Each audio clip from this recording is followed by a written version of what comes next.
ईक्षा Hindi classes में स्वागत है। आज इस वीडियो में हम नारा लेखन के विषय में जानकारी प्राप्त करेंगे।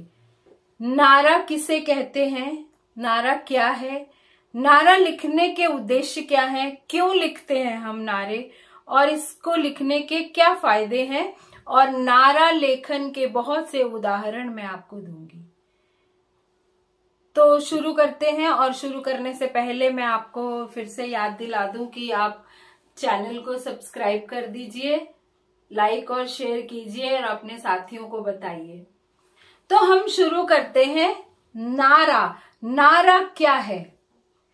नारा ऐसा वाक्य होता है जो लोगों की जुबान पर चढ़ जाए और लोगों के मन पर प्रभाव डाले। तो दूसरे शब्दों में हम कह सकते हैं कि सरल शब्दों में लयबद्ध, प्रेरणा देने वाले आदर्श विचार जो लोगों को आकर्षित करें, नारा है। तो इसमें लय होनी चाहिए, रिदम, और कोई ना कोई प्रेरणादायक शब्द होने चाहिए और इसके पीछे आदर्श विचार होने चाहिए। ऐसे विचार जिससे देश का, समाज का, राष्ट्र का भला छिपा हो। तो किसी भी विचार को सरल, सहज बनाकर जब आम लोगों से जोड़ा जाता है तब नारे का प्रयोग किया जाता है। नारे का प्रयोग करके ही हम किसी विचार को आम जनता के साथ जोड़ सकते हैं। थोड़े से शब्दों से ही लोगों के मन में ये बात आ जाती है कि हमें ज्यादा तेज गति से नहीं चलना है, ज्यादा तेज स्पीड में वाहन, गाड़ी नहीं चलानी है, क्योंकि अगर सावधानी हटेगी तो दुर्घटना घट जाएगी। तो इस तरह से नारों का प्रयोग किया जाता है। जैसे पहले बसों के पीछे लिखा होता था, स्कूटरों के पीछे, ऑटोज जो होते हैं, 3 व्हीलर्स, उनके पीछे लिखा होता था, ट्रक्स के पीछे लिखा होता था, दीवारों पर लिखा होता था, दो ही बच्चे दो ही अच्छे। इस तरह से हमने बचपन में इस तरह के स्लोगन, नारे देखे हुए हैं। छोटा परिवार सुखी परिवार, ये सब नारे थे जिससे लोगों को बहुत प्रभाव पड़ता था। फिर अब आजकल आपने बहुत सुना होगा, बेटी बचाओ बेटी पढ़ाओ, और ये कोरोना के आने के बाद तो आपको बहुत से नारे दिखे होंगे। 2 गज की दूरी है बड़ी जरूरी। तो ये सब जिंदगी के साथ जोड़ते हैं। ये नारे जो होते हैं ये हमें जीवन के साथ जोड़ते हैं और देश की, समाज की भलाई के लिए यूज किए जाते हैं। फिर जब देश अभी आजाद नहीं हुआ था तब बहुत से नारे प्रचलित हुए थे। इनकलाब जिंदाबाद, बस इतना सा नारा और लोगों में जोश आ जाता था। इसी तरह नेहरू जी ने एक नारा दिया था, आराम हराम है, बस इतना ही। तो लोगों को मेहनत करने की प्रेरणा मिलती थी। तो आपने देखा कि ये नारे जो हैं ये कुछ शब्द हैं, केवल कुछ शब्दों का समूह है जो हमें कितना प्रेरित करते हैं। कुछ समय पहले ही एक कदम स्वच्छता की ओर, ये भी एक नारा है, इसमें कोई बहुत बड़ी बात नहीं है। तो सिंपल सी भाषा में थोड़े से शब्दों में नारे बहुत अधिक प्रभावित कर जाते हैं। तो ये आपको समझ में आ गया हो कि नारा क्या है। तो अब मैं आपको बताऊंगी कि नारा लेखन का उद्देश्य क्या है, क्यों लिखते हैं। तो जब आपको ये बात समझ में आ जाएगी क्यों लिखते हैं, कुछ तो समझ आ ही गया होगा इस भूमिका से, अब और भी समझ में आ जाएगा कि सबसे पहला तो है कि समाज को कोई सकारात्मक या आदर्श संदेश देने के लिए नारे लिखे जाते हैं। सकारात्मक यानी पॉजिटिव मैसेज देने के लिए, कोई आइडियल मैसेज देने के लिए नारे लिखे जाते हैं। ये सामाजिक, राजनीतिक, धार्मिक अभियान की ओर ध्यान खींचते हैं लोगों का। राजनीतिक नारे भी हो सकते हैं, सामाजिक नारे भी हो सकते हैं, और धार्मिक नारे भी, कोई अभियान, धार्मिक अभियान भी चल रहा हो तो वो भी हो सकते हैं। लोगों को किसी कार्य विशेष के लिए प्रेरित करना इसका उद्देश्य होता है। कुछ करने के लिए प्रेरित करना। जैसे पेड़ लगाने के लिए कोई नारा बनाया तो लोग क्या करेंगे, पेड़ लगाएंगे। किसी को लोगों को मास्क पहनने के लिए कोई नारा बनाया तो लोग क्या करेंगे, मास्क लगाएंगे। तो कुछ कार्य विशेष के लिए, प्रेरित करने के लिए, प्रेरणा देने के लिए नारे लिखे जाते हैं। फिर है किसी उद्देश्य के प्रति जागरूक करने के लिए, किसी उद्देश्य को प्राप्त करना है उसके प्रति जागरूक करने के लिए। अब जैसे स्वच्छता का उद्देश्य है, स्वच्छता प्राप्त करनी है, हमने टोटली क्लीनिंग करनी है, तो उस उद्देश्य को प्राप्त करने के लिए नारा बना दिया, एक कदम स्वच्छता की ओर। तो कैसी विशेषताएं होनी चाहिए नारे में लिखते समय? तो सबसे पहले आपको ये देखना है कि ऐसे शब्दों का प्रयोग हो जो पढ़ने वाले या सुनने वाले के दिल में उतर जाएं। इसमें तुक और लय, तुकबंदी यानी राइमिंग और रिदम दोनों हो तो बहुत अच्छा है, तो पढ़ने में सुनने में बहुत अच्छा लगता है। जैसे जय जवान जय किसान, तो इसमें लय भी है और राइमिंग भी है, तुकबंदी भी है, जवान और किसान। फिर देखिए ये संक्षिप्त होने चाहिए, ये नहीं कि लंबी लंबी 3-4 लाइनें के नारा लिख रहे हैं, वो गलत है। बिल्कुल संक्षिप्त लेकिन प्रभावशाली और गंभीर अर्थ वाले नारे होने चाहिए, जिसके पीछे शब्द चाहे आसान हो, शब्द चाहे बिल्कुल सरल हो, लेकिन अर्थ पीछे गंभीर होना चाहिए। अब बेटी बचाओ बेटी पढ़ाओ, कितने कितने सिंपल से शब्द हैं। बेटी को बचाओ, मारो मत। जो लोग बेटियों को मार देते हैं जन्म से पहले या जन्म के बाद, उनको कह रहे मारो मत और बेटी को पढ़ाओ। कितनी सिंपल से शब्द हैं, लेकिन इसके पीछे समाज में कितना बड़ा परिवर्तन लाने की बात छिपी हुई है। तो जब भी नारा लिखो उसके पीछे गंभीर अर्थ छिपा होना चाहिए और शब्द सीमा पर ध्यान रखना चाहिए। ज्यादा से ज्यादा 10-12 मैक्सिमम 15 शब्दों का नारा, इससे ज्यादा बड़ा नारा नहीं, वो फिर वो कविता बन जाएगा।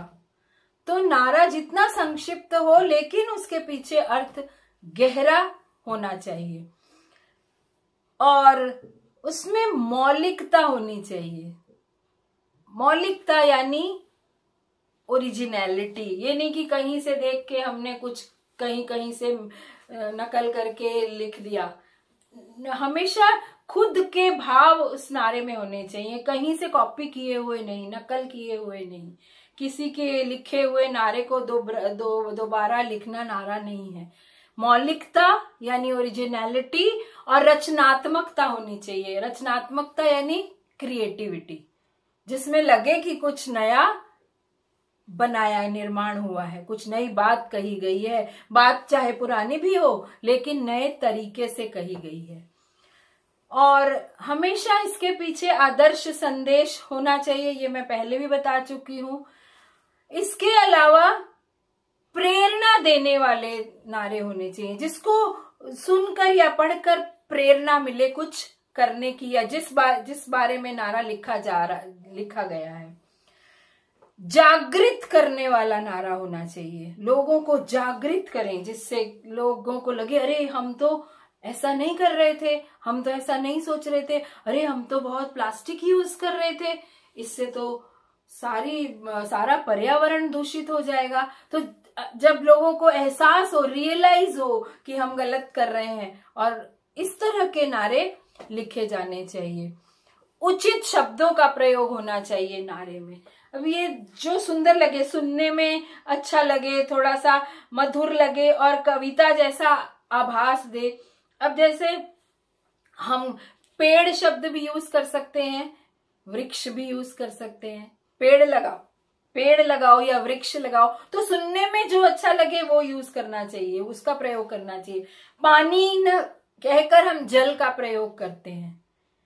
तो इस तरह से थोड़ा सा मेहनत करके, कोशिश करके, चेष्टा करके अच्छे शब्दों का प्रयोग, जो सुनने में संगीतात्मकता दें थोड़ी सी, वैसे शब्दों का प्रयोग करना चाहिए। अब नारा एक पंक्ति का भी हो सकता है, नारा दो पंक्तियों का भी हो सकता है। मैं बहुत से उदाहरण आपको बता दूंगी, एक पंक्ति के नारे और दो पंक्ति के नारे। अब देखिए, जैसे दो पंक्ति का नारा है, देश को आगे बढ़ाना है तो सबको साक्षर बनाना है, ये दो पंक्तियों का नारा हुआ। अब यहाँ पर छोटी सी बात है, देश को आगे बढ़ाना है तो सबको साक्षर बनाना, साक्षर यानी लिटरेट। तो यहाँ पर कि बताना चाहते हैं कि हमारा देश आगे नहीं है, पिछड़ा हुआ है, क्योंकि सब लोग साक्षर नहीं है। तो हम कोशिश करें सबको साक्षर करने की, इस साक्षरता मिशन में, अभियान में हम सब जुड़ जाएं। तो इस तरह से दो पंक्तियों का नारा हो सकता है, जैसे बूंद बूंद जल को बचाओ, भविष्य को खुशहाल बनाओ। बूंद बूंद जल को बचाएंगे तो भविष्य खुशहाल बनेगा, वरना भविष्य हमारा खतरे में है। इस तरह से नारे लिखे जाने चाहिए, ये बात आप ध्यान रखिए लिखते समय, नारा लिखते समय। तो मैं आपके कॉन्सेप्ट्स क्लियर कर रही हूं। ये नारा ये जब आपको ये पॉइंट्स ध्यान में रहेंगे तो आप नारा लिखते समय कभी भी असफल नहीं होगे, कभी भी चूक नहीं करोगे। उसके बाद मैं आपको थोड़े से फायदे बताती हूँ, ये तो उद्देश्य है ना जो मैंने बताए। अब मैं आपको थोड़े से नारा लिखने के फायदे बताती हूँ। इसके फायदे ये है कि नारा में इतनी अचूक शक्ति होती है, अचूक यानी न चूकने वाली। इतनी छोटे से शब्द होते हैं लेकिन बहुत अधिक प्रभाव डालते हैं, पूरे समाज में, देश में क्रांति ला सकते हैं केवल नारे। ये इसका फायदा ये है कि ज्यादा लिखना नहीं पड़ता और कम से कम शब्दों में हम अपनी बात लोगों तक पहुंचा सकते हैं। समाज में परिवर्तन, मैंने पहले भी बताया, समाज में परिवर्तन ला सकते हैं नारे, इसमें इतनी क्षमता होती है। जो हम चाहते हैं, जो हम कहना चाहते हैं, जो हमारा मकसद है, वो पूरा होता है नारे से।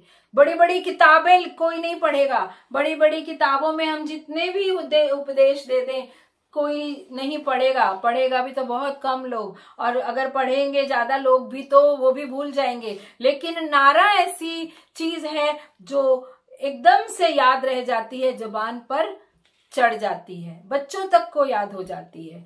तो जब हम नारे को बार बार बोलते हैं तो उसका असर भी होता है। तो हमें ये मैंने आपको बता दिया, मैंने बिल्कुल सीधी सादी भाषा में आपको समझा दिया है कि नारा लिखने के उद्देश्य क्या है, नारा क्यों लिखते हैं, नारा क्या होता है। अब मैं थोड़े से उदाहरण आपको बता रही हूं। सबसे पहले देखिए, दो पंक्तियों के नारे मैं बता रही हूं। ध्यान रखने की है बात, बार बार धोएं अपने हाथ।